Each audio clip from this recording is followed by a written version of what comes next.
Constitution of India அப்படிங்கிற lesson சிவிக்ஸில் unit 2ல் கொடுத்துருக்காங்க. ஸ்டாண்டர்ட் 6ல் இது டேர்ம் 2 உடைய புக்கில் இருக்குது. இது நியூ தமிழ்நாடு புக்ஸில் தான். ஸோ இந்த லெசனில் முக்கியமான விஷயங்கள் மட்டுமே பார்ப்போம். இது டிஎன்பிஎஸ்சிக்கு உண்டான ஸ்டடி மெட்டீரியல். நான் மகாலட்சுமி. ஃபர்ஸ்ட் பேஜில் இம்பார்ட்டன்ஸ் ஒன்றும் இல்லை. செகண்ட் பேஜில் இம்பார்ட்டண்ட்டான விஷயங்கள் ஒன்றுமே இல்லை. பேஜில் இருக்குது பாருங்கள். Constitution game into existence on எப்போ கான்ஸ்டிடியூஷன் வந்து செயல்முறைக்கு வந்தது அப்படின்னா 26th January 1950 கொண்டு வந்துட்டு அது ரிப்பப்ளிக் டே அன்னைக்கு தான். இங்கே கான்ஸ்டிடியூஷன் அப்படின்றது இந்திய அரசியலமைப்பு சட்டம். when the Congress met at Lahore in 1929, the members of the Congress unofficially declared the same day as the day of Purna Swaraj or the day of complete self-governance. The Purna Swaraj day of complete self-governance அப்படின்றத முதல் முறையாக நம்ம எப்போ வந்து இதை பற்றி பேசினோம் அப்படின்னா காங்கிரஸ் மீட் நடந்தது லாகூரில். இது அடிக்கடி வந்துட்டுருக்க கொஷின். ஸோ லாகூர் செஷன் வந்து 1929 நடந்தது. அப்போது என்ன சொன்னாங்கன்னா, இது வந்து நமக்கு ஒரு முழுமையான சுதந்திரம் வந்து நமக்கு வேணும், முழுமையான செல்ஃப் கவர்னன்ஸ் நமக்கு வேணும் அப்படின்னு சொல்லி டிஸ்கஷன் நடந்தது லாகூர் செஷனில் 1929. The next year 26 January 1930 was celebrated as the Independence Day. இந்த 1929 என்ன பண்ணுறாங்க, நமக்கு முழு சுதந்திரம் வேணும்னு சொல்கிறாங்களா, முழு சுதந்திரம் வேணும் அப்படின்றத டிக்ளேர் பண்ணுறாங்க. ஸோ அதே நாள் அடுத்த வருஷம், அதாவது 26 January 1930, 26 January 1929 தான் முழு சுதந்திரத்தை பற்றி சொல்லும் போது அடுத்த வருஷம் 26 January 1930 என்னவா கொண்டாடுறாங்கன்னா இண்டிபெண்டன்ஸ் டேவாக கொண்டாடிடுறாங்க.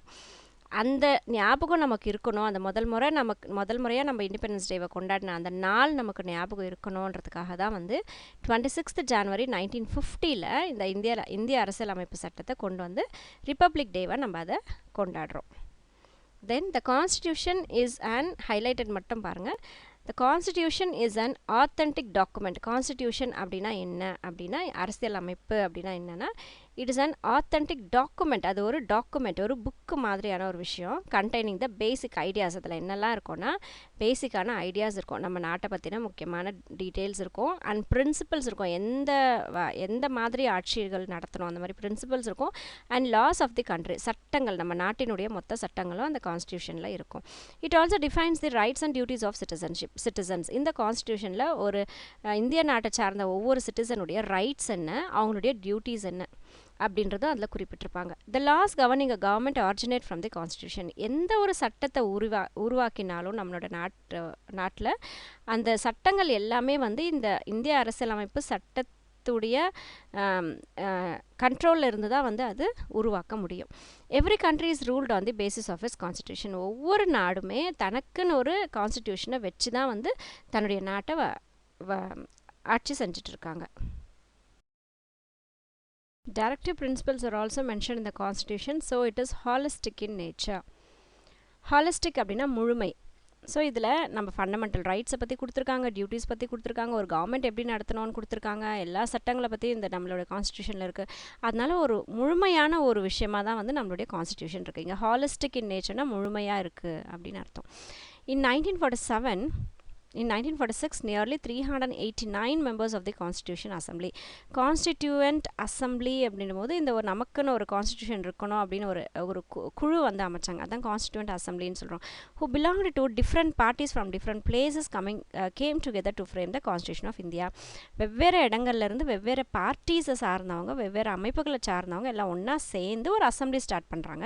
அந்த அசம்பிளியுடைய பேர் தான் என்ன சொல்கிறோன்னா கான்ஸ்டியூண்ட் அசம்பிளி. அதாவது அரசியலமைப்பு சட்டத்தை உருவாக்குறதுக்காகவே உருவாக்கப்பட்ட ஒரு அசம்பிளி இது. இந்த அசம்பிளியில் 389 மெம்பர்ஸ் இருந்தாங்க. இது எப்போ அமைச்சாங்க அப்படின்னா 1946 அமைக்கிறாங்க, நம்மளுடைய இண்டிபெண்டன்ஸ்க்கு முன்னாடி. The chairman of the committee was mister Rajendra Prasad. இந்த கான்ஸ்டிடியூவன்ட் அசம்பிளியுடைய சேர்பர்சனாக யார் இருந்தாங்க அப்படின்னா டாக்டர் மிஸ்டர் ராஜேந்திர பிரசாத் இருக்கார். significant members in this constituent assembly. இந்த 389 மெம்பர்ஸில் ரொம்ப முக்கியமானவங்க யார் இந்த கான்ஸ்டிடியூவன்ட் அசம்பிளியில் அப்படின்னா ஜவஹர்லால் நேரு, சர்தார் வல்லபாய் பட்டேல், மௌலானா ஆசாத், எஸ் ராதாகிருஷ்ணன், விஜயலக்ஷ்மி பண்டிட் அண்ட் சரோஜினி நாயுடு. இவங்களை பற்றி மட்டும் கொடுத்துருக்காங்க. அதாவது ரொம்ப முக்கியமான ஆட்கள் வந்து இவங்க இந்த 389 மெம்பர்ஸில். 15 women members were in constituent assembly. இந்த கான்ஸ்டிடியூவன்ட் அசம்பிளி அரசியலமைப்பு சட்டத்தினுடைய இந்த அசம்பிளியில் 15 விமென்ஸ் வந்து இருக்காங்க. இந்த டிராஃப்டிங் கமிட்டி, இங்கே டிராஃப்டிங் கமிட்டி அப்படின்னும் போது இந்த நம்மளுடைய அரசியலமைப்பு சட்டத்தை எழுதுறதுக்குன்னு ஒரு ஆள் வேணும் இல்லையா, அதுதான் டிராஃப்டிங் சொல்கிறோம்.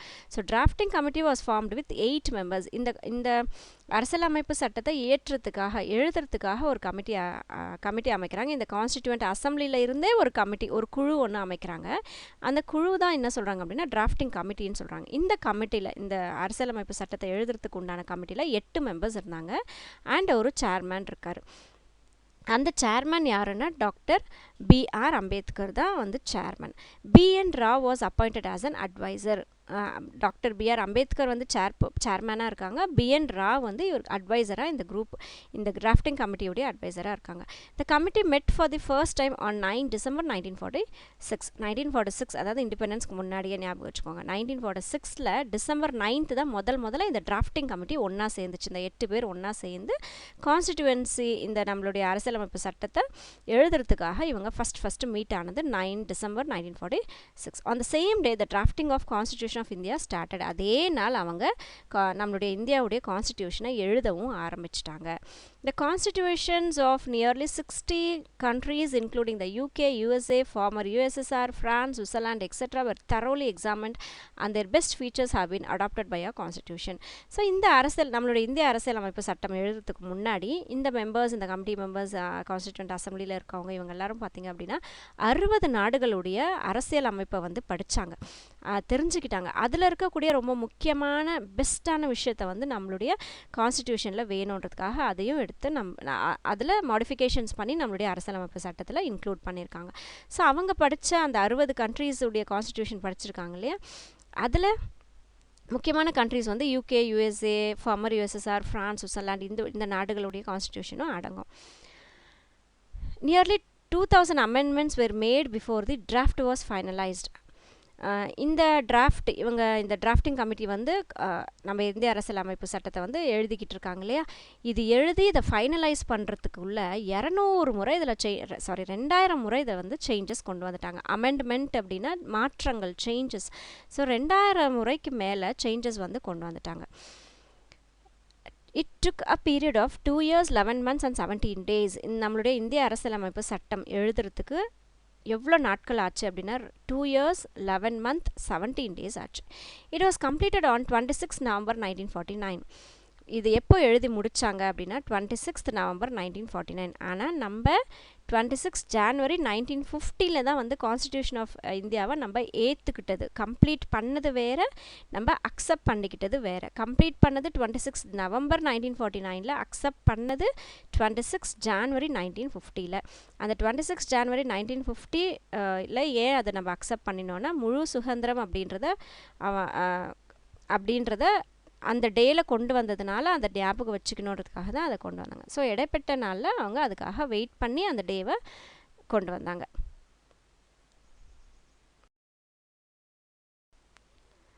They spent almost 64 lakhs. இந்த அரசியலமைப்பு சட்டத்தை எழுதுறதுக்கு எவ்வளோ பணம் செலவழிச்சாங்க அப்படின்னா 64 lakhs செலவு பண்ணியிருக்காங்க. The preamble of a constitution stresses on justice, liberty, equality and fraternity. ப்ரியாம்பிள்ன்றது ப்ரிபேஜ், ஃப்ரண்ட் பேஜ்னு சொல்லுவோமா. ஒரு புக் நம்ம எடுத்துக்கிட்டோம் அப்படின்னா அதுக்குள்ளே என்னெல்லாம் கண்டென்ட் இருக்குது அப்படின்னு சொல்லி பார்க்கும்போது நம்ம அதில் ஃபஸ்ட் பேஜ் வச்சுருப்போம். ஒரு ஃபஸ்ட் பேஜ் இருக்கும் இல்லையா, ஓப்பனிங் பேஜ்.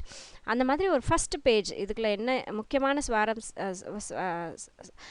சாரங்கள் என்ன இருக்குது அப்படின்னு சொல்கிறது தான் ப்ரியாம்பிள் அப்படின்னு சொல்கிறோம். ஸோ நம்மளுடைய இந்தியா கான்ஸ்டிடியூஷனுடைய ப்ரியாம்பிளில் என்ன முக்கியமாக சொல்லியிருக்காங்கன்னா ஜஸ்டிஸ், லிபர்ட்டி, ஈக்குவாலிட்டி, ஃப்ரெட்டர்னிட்டி. ஜஸ்டிஸ்ன்றது நியாயம், லிபர்ட்டின்றது சுதந்திரம், ஃப்ரீடமாக இருக்கிறது, ஈக்குவாலிட்டின்றது எல்லாருமே ஈக்குவல், ஃப்ரெட்டர்னிட்டின்னும் போது இங்கே சென்ட்ரல் ஸ்டேட் அப்படின்ற வரக்கூடிய அந்த டிஃப்ரென்சஸ், அதுதான் வந்து fraternity. The preface of the constitution is the preamble. ப்ரியாம்பிள்ன்றது என்னென்னா நம்ம இந்திய அரசியலமைப்பு சட்டத்தினுடைய அந்த டாக்குமெண்ட்டுடைய ப்ரிஃபேஸ், முதல் பக்கம்னு எடுத்துக்கலாம். அக்கார்டிங் டு இட் இந்தியா, இந்த நம்மளுடைய ப்ரியாம்பிள் படி நம்ம இந்தியா அப்படின்றது சோவர்ஜின், சோஷியலிஸ்ட், செக்யூலர், டெமோக்ராட்டிக் ரிப்பப்ளிக். சோவர்ஜின் அப்படின்றது இண்டிபெண்ட். இந்தியா ஒரு இண்டிபெண்டான கண்ட்ரி, யாரையும் சாராத ஒரு கண்ட்ரி, தன்னைத்தானே ஆட்சி செஞ்சுக்கும். So சோவர்ஜின் இண்டிபெண்டான country. சோஷியலிஸ்ட்னு போது எல்லாருக்கும் பொதுவான ஒரு கண்ட்ரி ஃபுல்லாகவே ஒரு பொதுவான ஒரு சோஷியலிசம் இருக்கும். செக்யூலர் அப்படின்றது யார் வேணாலும் எந்த மதத்தை வேணாலும் பின்பற்றலாம் அப்படின்றது செக்யூலர். டெமோக்ராட்டிக்ன்றது தன்னுடைய லீடரை தானே செலக்ட் பண்ணிக்கக்கூடிய அத்தாரிட்டி மக்களுடைய கையில் இருக்குது அப்படின்றது democratic.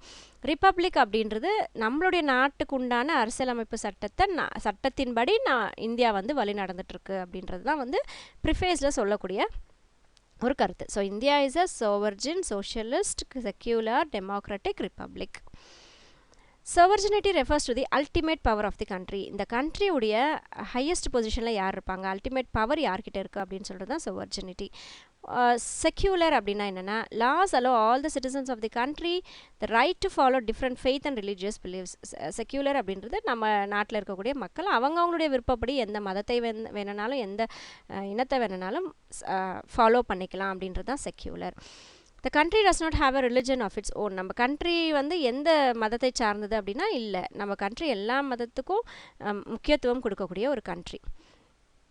Parliamentary form of government. India ஒரு parliamentary form of government, both at the central and the state கவர்மெண்ட்னு எடுத்துக்கிட்டாலும் சரி, சென்ட்ரல் கவர்மெண்ட்னு எடுத்துக்கிட்டாலும் நம்ம ஒரு பார்லிமெண்ட்ரி ஃபார்ம், பார்லிமெண்ட் அமைச்சு தான் அதில் தான் லாஸ் எல்லாம் நம்ம கொண்டு வரோம் இல்லையா, அந்த மாதிரியான ஒரு கவர்மெண்ட் இருக்கக்கூடியது தான் நம்ம India. In the parliamentary system, the executive is collectively responsible to the legislature. The legislature என்றது அந்த அசம்பிளி கூடும்போது அதுக்கு யார் ஹெட்டாக இருப்பாங்கன்னா எக்ஸிக்யூட்டிவாக ஒரு பவர் ஒருத்தங்க வந்து இருப்பாங்க. The party which has the majority forms the government. எந்த கட்சி ஜெயிக்குதோ அந்த கட்சி தான் வந்து கவர்மெண்ட்டை அமைக்கும். So what are fundamental rights? Fundamental rights are the basic human rights of all the citizens. நம்ம இந்தியாவில் வாழக்கூடிய எல்லா சிட்டிசன்ஸ்க்கும் இருக்கக்கூடிய ரைட்ஸ், உரிமைகள், அதுதான் வந்து ஃபண்டமெண்டல் ரைட்ஸ்ன்னு சொல்கிறோம். இது இந்த கான்ஸ்டிடியூஷன் ஆஃப் இந்தியாவில் இருக்குது. 6 ஃபண்டமெண்டல் ரைட்ஸ் இருக்குது. அது என்னென்னா, ரைட் டு ஈக்வாலிட்டி, சட்டத்துக்கு முன்னாடி எல்லாருமே சமம். ரைட் டு ஃப்ரீடம், வாழ்கிறதுக்கு உண்டான சுதந்திரம். ரைட் அகெயின்ஸ்ட் எக்ஸ்ப்ளாய்டேஷன், இங்கே எக்ஸ்ப்ளாய்டேஷன் அப்படின்ற போது பார்த்திங்கன்னா ஆண் பெண்ணுக்கு வந்து வேறு வேஜஸ் கொடுப்பாங்க. ஒருத்தர் 8 hours ஒர்க் பண்ணால் கேர்ளுக்கு ஒரு சேலரியும் பாய்க்கு ஒரு சேலரியும் எல்லாம் இருக்கும். இல்லைனா அமௌண்ட் வந்து கம்மியாக கொடுப்பாங்க, அவங்களுடைய உழைப்புக்கு தகுந்த ஊதியம் கொடுக்காமல் இருப்பாங்க. அதெல்லாம் வந்து right against exploitation. Then right to freedom of religion, எந்த மதத்தை வேணாலும் யார் வேணாலும் பின்பற்றலாம். கல்ச்சுரல் அண்ட் எஜுகேஷ்னல் ரைட்ஸ், நம்மளுடைய அந்த எஜுகேஷன், நம்மளுடைய பாரம்பரியத்தை வந்து நம்ம முறைப்படி நம்ம வந்து கண்டினியூ பண்ணிக்கலாம் அப்படின்ற rights. Right to constitutional remedies, ஏதாவது ஒரு ப்ராப்ளம்னும் போது ஒவ்வொரு சிட்டிசனுக்கும் ரெமடி போய் கேட்குறதுக்கு நம்ம சட்டத்தின் முன்னாடி போய் நின்று நம்ம கொஸ்டின் பண்ணலாம், இல்லை அது மூலயமா நமக்கு உண்டான தீர்வுகளை வந்து அடையலாம் அப்படின்றது தான் right to constitutional remedies. Directive principles என்ன சொல்லும் அப்படின்னா, there are certain guidelines to be followed when the government frames laws.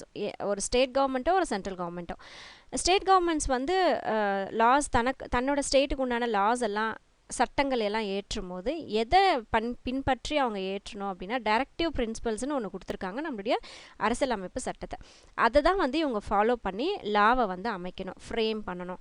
தோ these are not mandatory, they should be taken into account. இது வந்து ரொம்ப கட்டாயம் கிடையாதுங்க. மேண்டேட்ரினா கட்டாயம் அர்த்தம். ஸோ இந்த டைரக்டிவ் பிரின்சிபல்ஸ் தான் வந்து நம்ம வச்சு தான் பண்ணணுமா, அது மேண்டேட்ரியான்றது கிடையாது. ஆனாலும் அதன்படி தான் அதை வந்து நம்ம எடுத்துக்கிட்டு அதன்படி நம்ம அதோடைய வழி நடத்துதலில் வந்து நம்ம லாஸை வந்து அமைச்சிக்கணும். யூனிவர்சல் அடல்ட் ஃப்ரான்சஸ் அப்படின்னா என்னென்னா, every Indian citizen had the right to vote when they attain 18 years of age. 18 வயசு ஒருத்தருக்கு ஆயிடுச்சு, இந்தியா நாட்டை சார்ந்த ஒரு சிட்டிசனுக்கு 18 years ஆயிடுச்சுன்னா அவங்களுக்கு ஓட்டு போடுற ரைட் இருக்குது அப்படின்றது தான் வந்து universal adult franchise. Irrespective of any caste, religion, gender or economic status, எந்த ஒரு ஜாதி, இனம், இங்கே ஜெண்டர்னா ஆண் பெண்ணை குறிக்கும், எக்கனாமிக் ஸ்டேட்டஸ்னால் இருக்கவங்க இல்லாதவங்க, ரிச் புவர், அதெல்லாம் எதுவுமே இல்லாமல் ஒருத்தர் இந்திய நாட்டை சார்ந்த ஒருத்தருக்கு 18 வயசு ஆச்சா கட்டாயமாக அவங்களுக்கு வந்து ஓட்டு போடுற உரிமை இருக்குது அப்படின்றது universal adult Francis. Thanks for வாட்சிங் மை வீடியோ. Take care.